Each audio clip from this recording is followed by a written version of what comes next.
നമ്മളിൽ പലരുടെയും ജീവിതം ഒരു കാത്തിരിപ്പാണല്ലേ. ഇന്നല്ലെങ്കിൽ നാളെ എല്ലാം ശരിയാകും എന്നുള്ളൊരു കാത്തിരിപ്പ്.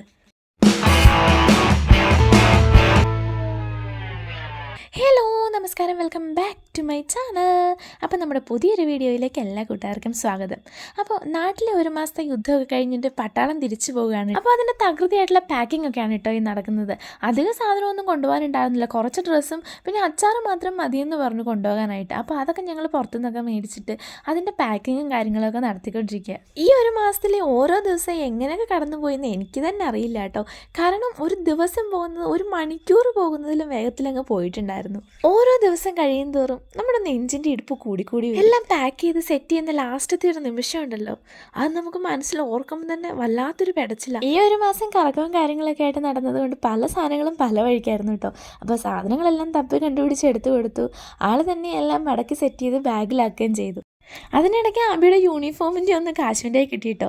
അവൻ അതിൻ്റെ സൈഡിലൊരു പിന്നൊക്കെ സെറ്റ് ചെയ്ത് തോർത്തെ കൊളുത്തിയിട്ട് അതും വലിച്ച് ഭയങ്കര കളിയായിരുന്നു. അപ്പോൾ നമ്മുടെ പാക്കിംഗ് ഒക്കെ കഴിഞ്ഞിട്ടുള്ള നെക്സ്റ്റ് പരിപാടി എന്താണെന്ന് ചോദിച്ചാൽ അബിക്ക് അവിടെ ഒരു ഗ്രൂപ്പ് ഫോട്ടോ വേണമായിരുന്നു. അപ്പോൾ അതിന് വേണ്ടിയിട്ട് വേഗം തന്നെ ഞാനും കാശും അബി റെഡി ആയിട്ട് പോവുകയാണ് കേട്ടോ. അപ്പോൾ ഞാൻ റെഡി ആയ ടൈമിൽ അബിയൊന്നും റെഡി ആയിട്ടുണ്ടായിരുന്നില്ല, കാരണം അബിക്ക് പോകാൻ വേണ്ടി മുടിയൊക്കെ വെട്ടണമായിരുന്നു. അപ്പോൾ അവർ മുടി മുറിക്കാൻ പോയ നേരത്തിന് എന്നോട് പറഞ്ഞു വരുമ്പോഴേക്കും നീ ഒരുങ്ങി നിന്നോ, കാരണം അവർക്ക് ഒരുങ്ങാൻ അധികം സമയമൊന്നും ആവശ്യമില്ലല്ലോ. പെണ്ണുങ്ങൾക്ക് പൊതുവേ കുറച്ച് സമയം കൂടുതൽ വേണം. തന്നെയല്ല സാരിയും കൂടെ ആണെന്നുണ്ടെങ്കിൽ പറയാൻ വേണ്ട. ആദ്യം ഒരു സാരി ഒന്ന് ട്രൈ ചെയ്ത് നോക്കി, പക്ഷേ എനിക്ക് അത്ര ഇഷ്ടപ്പെട്ടില്ല. പിന്നെ ഞാൻ വിചാരിച്ചൊരു ധാവണിയാക്കാന്ന്. അങ്ങനെയാണ് അവസാനം ഈ ഡ്രസ്സ് തന്നെ സെലക്ട് ചെയ്യാമെന്ന് വിചാരിച്ച്. അപ്പം ഞാൻ റെഡിയായി റോഡിലേക്ക് കയറിയ സമയം കൊണ്ടിട്ട് അവർ വന്ന് കുളിച്ച് റെഡി ആയിട്ടുണ്ടായിരുന്നു. പിന്നെ ഞങ്ങൾ നേരെ പോയത് സ്റ്റുഡിയോയിലേക്കാണ്. അപ്പോൾ ഫോട്ടോ എടുപ്പൊക്കെ കഴിഞ്ഞ് വന്നിട്ടുള്ള സീനാണ് കേട്ടോ ഈ കാണുന്നത്. കാരണം പോകാനായിട്ട് ഇറങ്ങാൻ തുടങ്ങുന്ന സമയമാണ്. അയ്യോ, എന്ത് പറയണമെന്നോ എന്ത് ചെയ്യണമെന്നോ ഒന്നും അറിയില്ല കേട്ടോ. കാരണം പോകാൻ ഇറങ്ങുമ്പോൾ മനസ്സിലൊരു വിതുമ്പൽ മാത്രമേ ഉണ്ടാവാറുള്ളൂ. കല്യാണം കഴിഞ്ഞിട്ട് 5 വർഷമായി.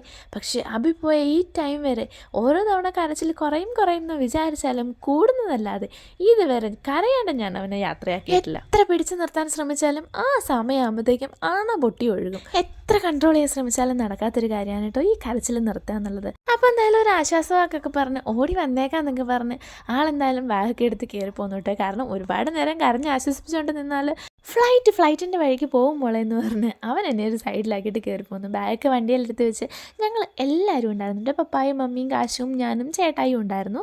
പപ്പ കുറച്ച് പറയുകയാണ് വന്നത്, അതുകൊണ്ടിട്ടാണ് വീഡിയോയിൽ കാണുന്നത്. അപ്പോൾ ബാഗൊക്കെ കയറ്റി ഞങ്ങൾ നേരെ പോകുന്ന കട്ടപ്പനയിലേക്കാണ്. അവിക്ക് ബാംഗ്ലൂരിൽ നിന്നാണ് ഫ്ലൈറ്റ്. സാധാരണ നെടുമ്പാശ്ശേരിയിൽ നിന്ന് പോകുമ്പോൾ ഞങ്ങൾ നെടുമ്പാശ്ശേരി വരെ കൊണ്ടുവിടാറാണ് പതിവ്. ഇത്തവണ അത്ര ലോങ് പോകാൻ പറ്റാത്ത ചെറിയൊരു സാഹചര്യം മുന്നിലുണ്ടായിരുന്നതുകൊണ്ട് കട്ടപ്പനയിൽ നിന്നും ബാംഗ്ലൂർക്ക് ബസ് ടിക്കറ്റ് ബുക്ക് ചെയ്താണ് കേട്ടോ പോയത്. അപ്പോൾ എന്തായാലും ഞങ്ങൾ നേരെ കട്ടപ്പനയിലേക്ക് കൊണ്ടുവിട്ടു. 7 മണിക്കായിരുന്നു വണ്ടി. അപ്പോൾ 6:45 ഞങ്ങൾ കട്ടപ്പനയിൽ ചെന്നിട്ടുണ്ടായിരുന്നു. അധിക നേരം അവിടെ നിന്ന് കരഞ്ഞ് ഞാൻ ചളവാക്കുമെന്ന് അറിയാവുന്നത് കൊണ്ട് തന്നെ വേഗം തന്നെ ഞങ്ങൾ തിരിച്ചു പോരുകയാണ് കേട്ടോ ചെയ്തേ.